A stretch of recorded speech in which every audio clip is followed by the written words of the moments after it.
vous vous lancez dans la lecture audio de l'analyse littéraire de Que serais-je sans toi, célèbre ouvrage de Guillaume Musso.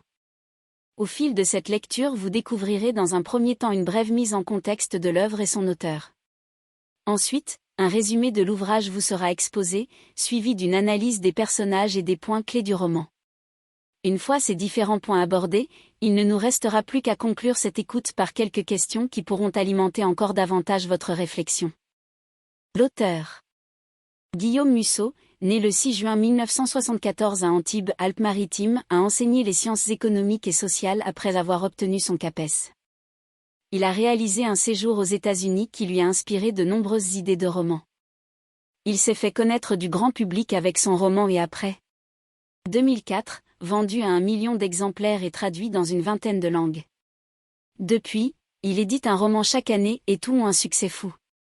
La plupart de ses romans ont d'ailleurs fait l'objet d'une adaptation cinématographique. L'œuvre. Paru en 2009, Que serais-je sans toi, est le 6e roman de l'auteur, publié chez XO Éditions. Il relate l'histoire de Gabrielle, une jeune femme aimée par 2 hommes, Martin Beaumont, son ancien petit ami, et Archibald M. Céline, son père, dont elle ne soupçonne pas encore l'existence. Mais que se passerait-il si ces 2 hommes mettaient leur vie en danger ? Entre émotion, suspense, conflit, réconciliation et surnaturel, Guillaume Musso écrit une fois de plus dans un style clair et fluide. Les lieux sont décrits de façon précise et vivante, et les personnages sont attachants et plongent le lecteur dans le milieu de l'art. L'histoire se déroule entre la France et les États-Unis. Résumé. Chapitre 1. Gabrielle est émue lorsqu'elle reçoit une lettre de Martin, qui semble être le seul homme à avoir cerné sa personnalité. Gabrielle et Martin sont contraints d'entretenir une relation longue distance, ils se sont en effet rencontrés un été aux États-Unis, mais Martin a dû retourner chez lui, en France. Peu à peu, les lettres de Gabrielle s'espacent, mais Martin ne perd pas espoir. Pour tenter de la revoir, il se rend à New York et lui donne rendez-vous au Café de Lalo où il l'attend toute une journée, en vain.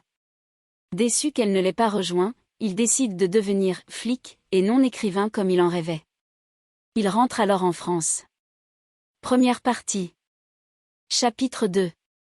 Martin, devenu capitaine de police, piste depuis plus de 3 ans un certain Archibald M. Céline, célèbre voleur de toile. Un soir, il le traque jusque dans un musée et attend patiemment que l'alarme du musée se déclenche pour pouvoir agir. Cependant, Archibald parvient à désactiver l'alarme. Chapitre 3. Martin espère pouvoir attraper Archibald seul, mais il assiste, impuissant, au vol d'un tableau de Van Gogh le jour de l'anniversaire de la mort du peintre. Chapitre 4. Il s'ensuit une course-poursuite dans Paris.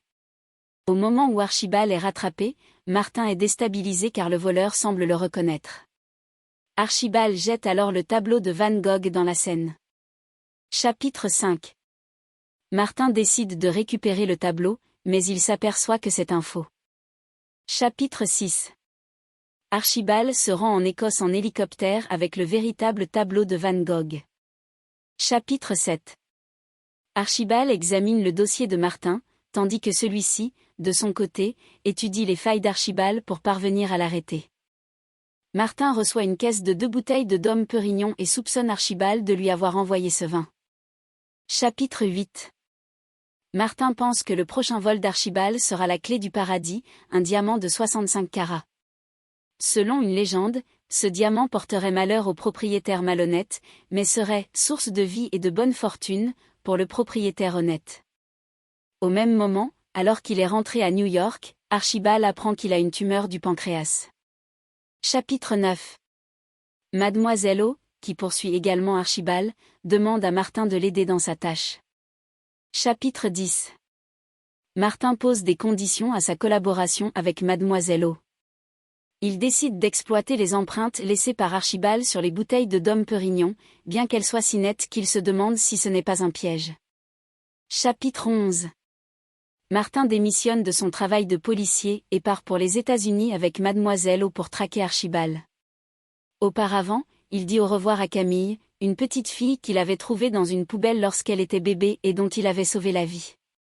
Chapitre 12. Martin tient aussi, avant son départ pour New York, à aider Sveltana à se désintoxiquer en préparant son entrée dans un centre de soins. Nous espérons que vous avez apprécié cet aperçu.